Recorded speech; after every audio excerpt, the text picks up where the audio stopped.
je vous retrouve, coucou, aujourd'hui avec une vidéo pour les ateliers de Karine. Aujourd'hui, je vais travailler avec la collection Une Pause Fika et je vais vous montrer sur quoi je vais partir pour mon December Daily. Je vais faire la couverture avec vous. Donc là, je travaille avec le classeur de la collection Sable d'Or qui se marie tout à fait, très très bien avec la collection Une Pause Fika, avec les couleurs. Et donc, je vais là embellir la couverture. Alors, je me suis fait toute une petite boîte, vous voyez, avec plein de petites décos. J'ai des découpes de die, j'ai des tamponnages aussi avec mes petits coups de cœur de la collection. Donc moi je vais travailler pour Noël, j'ai toujours le même combo couleur, j'ai un combo couleur neutre donc qui correspond tout à fait à la collection Une Pause Fika parce que je suis dans des beiges, un peu de gris, du craft, du blanc, et puis j'y apporte toujours des touches de doré, donc que ce soit du doré à paillettes ou alors du doré effet miroir, et puis ensuite je rajoute des couleurs, les couleurs de Noël traditionnelles, le rouge, le vert, voilà. Donc là, je me suis fait une petite boîte avec plein de déco. J'ai fait des tamponnages d'un tampon coup de cœur. Là, j'ai mes petits coups de cœur sur cette couverture. J'ai utilisé la planche Hello Winter et sur cette planche, on a entre autres une superbe étoile que j'ai tamponnée en noir sur du papier blanc, que j'ai embossé à chaud en blanc sur du papier calque. Je l'ai tamponnée aussi avec une poudre embossée dorée. Enfin voilà, donc je me suis fait plein de petites découpes. Donc vous voyez là, je pioche au fur et à mesure de ma petite boîte et j'essaye de voir un petit peu ma mise en page. Je voulais surtout mettre le die avec la petite partition de musique. Il s'appelle Falala. C'est l'un de mes gros coups de cœur aussi. Et voilà, je voulais à tout prix mettre cette partition de musique. Donc là, la découpe, elle est faite dans du papier miroir or. Et puis, mon deuxième coup de cœur dans les die, entre autres, parce qu'on ne peut pas avoir 36 000 coups de cœur. J'ai plein de planches qui me plaisent. Et il y a des sets de die qui me plaisent. Tout me plaît d'ailleurs. Mais j'ai quand même des petits coups de cœur. Et alors, mon coup de cœur absolu, c'est le die avec les deux petits élans, père et fils, il s'appelle. Et je voulais à tout prix les mettre sur ma couverture. Donc là, vous voyez, je les ai découpés dans du papier blanc, tout simple. Et ensuite, je viens juste les rehausser un tout petit peu, les mettre un tout petit peu en couleur avec mes oxydes. Donc là, j'étais sur 2 oxydes, mais un petit peu trop clair. C'était pas. Alors, j'en ai une, j'ai l'anticlinone là. Mais bon, c'était pas forcément. Je voulais quelque chose de plus foncé. Donc après, je suis partie sur une autre couleur de Distress, mais qui était pas assez foncée non plus. Donc j'ai carrément pris la Distress qui s'appelle Ground Espresso, qui est un marron assez foncé, un brun assez foncé, que je suis venue en fait avec une petite brosse à maquillage. Alors je décharge bien ma couleur avant pour doser un petit peu la quantité de couleur et je viens frotter comme ça de l'extérieur vers l'intérieur, juste alors de façon plus intense sur les bois du renne et ensuite juste sur son dos en fait et puis un petit peu sur ses pattes pour lui donner un tout petit peu de couleur et lui donner un petit peu de contraste pour qu'il ressorte un petit peu de mon fond, mais voilà, tout en légèreté sans complètement le colorer. Et j'ai fait pareil pour le fils du coup, et là comme il n'a pas encore ses bois, je lui ai fait juste sur son dos en fait, voilà, et un petit peu ses pattes. Donc voilà, donc c'est vraiment tout en subtilité. Vous allez voir ma couverture, je voulais quelque chose de très aérien et très léger. Donc voilà, ça va être assez, vous voyez, j'ai pas de papier, j'ai pas rajouté de papier imprimé. C'est vraiment en fait mes découpes de die que dans le combo en fait de blanc avec un tout petit peu de craft et du doré surtout. J'ai découpé aussi plein de flocons. Donc dans la collection, Karine nous a fait 2 sets de flocons. On a le set grand flocon, avec des grands flocons, comme son nom l'indique, et un set petits flocons avec des petits flocons. Voilà, et je viens essayer de trouver comme ça l'équilibre. Donc mon point de départ, c'est vraiment les petits élans là que je voulais mettre et la partition de musique. Donc j'ai commencé par regarder sur ma couverture comment je pouvais associer la partition et les élans, comment j'allais pouvoir les positionner. Et ensuite, le gros flocon pour avoir un élément un petit peu plus important. Et après, je compose tout autour. Donc, c'est exactement c'est la façon dont je procède aussi pour mes pages de scrap. Vous voyez beaucoup. J'ai ma photo et puis je compose tout autour. Et ça me donne un bloc, en fait, d'embellissement. Je vous parle toujours de bloc, mais c'est ça. Ça me donne un bloc d'embellissement. Et je viens comme ça le positionner sur ma couverture. Donc là, voilà, je suis très dans la légèreté. C'est très très aérien tout ça. Donc les flocons sont très découpés.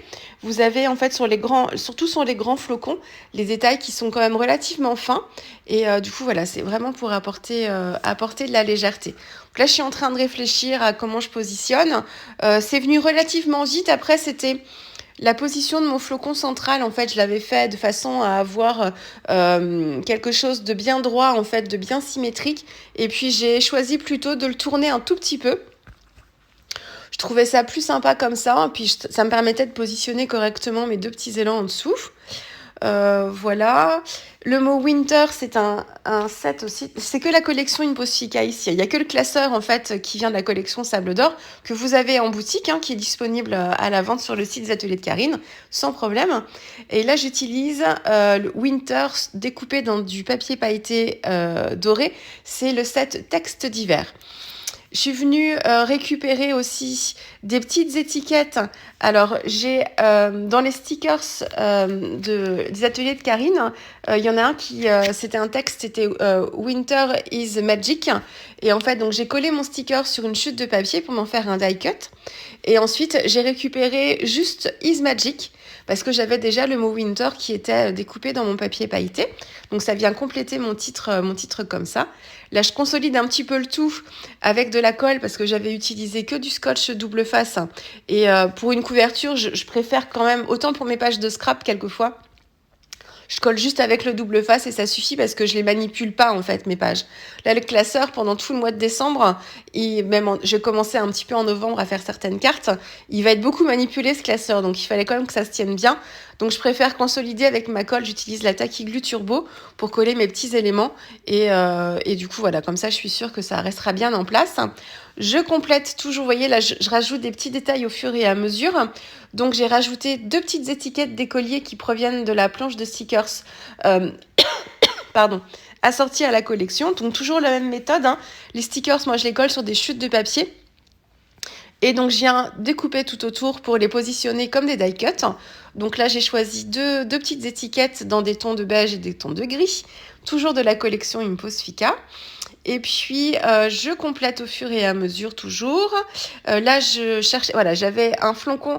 Quand je vous ai fait je vous ai fait un petit haul, en fait, de la collection sur ma chaîne YouTube. Et voilà, il m'en restait un, en fait, que j'avais oublié, qui restait sur ma table. Donc, je l'ai retrouvé. Je dis, bon, allez, je vais l'utiliser. Donc, les die cuts aussi en calque, ils sont... Moi, j'aime bien les redécouper ensuite un petit peu plus juste pour vraiment avoir, pas trop de marge, en fait, tout autour. Donc, c'est ce que j'ai fait pour celui-ci. Et du coup, j'en ai récupéré un deuxième dans mon petit set de die cut en calque. Pareil, que j'ai redécoupé un tout petit peu pour me faire un petit rappel que j'en ai pas juste un qui se balade. Et puis, j'ai utilisé des Enamel Dots aussi, Atelier de Karine. Alors, ils sont pas blancs, ceux-là, ils sont un petit peu beige. Crème, plutôt que beige. Que j'ai positionné juste dessus pour matérialiser le centre. Et puis là, je suis en train de faire des petites gouttes parce que je voulais ajouter un petit peu de contraste à mon fond. J'aime bien faire ça. Alors, c'est pas vraiment de la patouille, là, il y en a pas sur ma couverture, mais un petit peu de gouttes. Donc, j'ai rajouté du contraste avec des gouttes de Posca noir. Et puis, bon, les gouttes de Posca, on a du mal forcément à les diriger. Donc, et puis surtout, j'aurais dû me mettre plus haut et j'aurais eu une meilleure dispersion de mes gouttes. Bon, je suis restée assise, du coup, je manquais de recul un petit peu et le bon geste était trop contenu, en fait. Il a fallu que j'y aille plus franchement. Et en fait, du coup, j'ai des gouttes noires qui sont mises à des endroits plutôt vers le bas, vous voyez, voilà. Bon, c'est pas forcément là que j'aurais voulu qu'elle soit. Donc, j'ai repris avec mon post. Donc, j'ai bien séché avant pour pas que mon Posca blanc que je vais rajouter juste après se mélange avec le noir et me donne du gris. J'ai bien séché.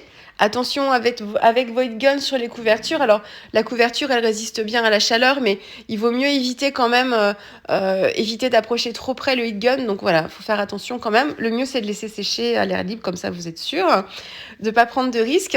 Donc, des gouttes de Posca blanc par-dessus et surtout aux endroits où j'avais mis un peu trop de noir. Et puis, bon, là, vous le verrez pas sur la vidéo. Je l'ai laissé mûrir un peu cet album, donc je l'ai laissé, voilà, tranquillement, mais il me plaisait bien comme ça. Et en fait, le noir m'indiquait quand même, je voulais quand même agrémenter un peu ma couverture sur la partie, sur cette partie-là, un petit peu en descendant, pour qu'on ait l'impression que ce soit fait exprès. Donc, je suis venue, vous voyez, c'est ce que vous voyez là, j'ai rajouté des petits flocons, en fait.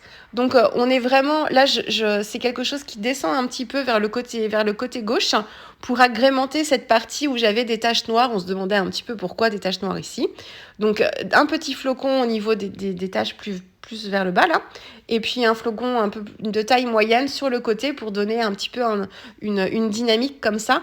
Et j'en ai rajouté un du coup aussi, un tout petit, tout en haut, près de l'étoile nordique en calque là, avec embossé en blanc, pour voilà donner cette impression, ce mouvement comme ça sur le côté gauche. Voilà, et puis je crois que c'est tout. Oui, je crois que c'est tout. J'ai la petite étiquette de bijoutier en fait sur le côté, sur la tranche de l'album, que je vais venir agrémenter aussi. Alors je l'ai pas fait pour l'instant. Il faut que voilà, je laisse l'inspiration venir, mais je vais pouvoir y glisser une petite étiquette aussi à l'intérieur. Je vais voir ce que je vais faire. Et puis voilà. Donc voilà, ça c'est la couverture de mon December Daily 2022. Donc vous allez voir, voilà, je vais l'agrémenter au fur et à mesure. Et puis voilà, j'espère que ça vous aura plu. Et puis on se retrouve très vite avec une prochaine vidéo pour les ateliers de Karine. Au revoir.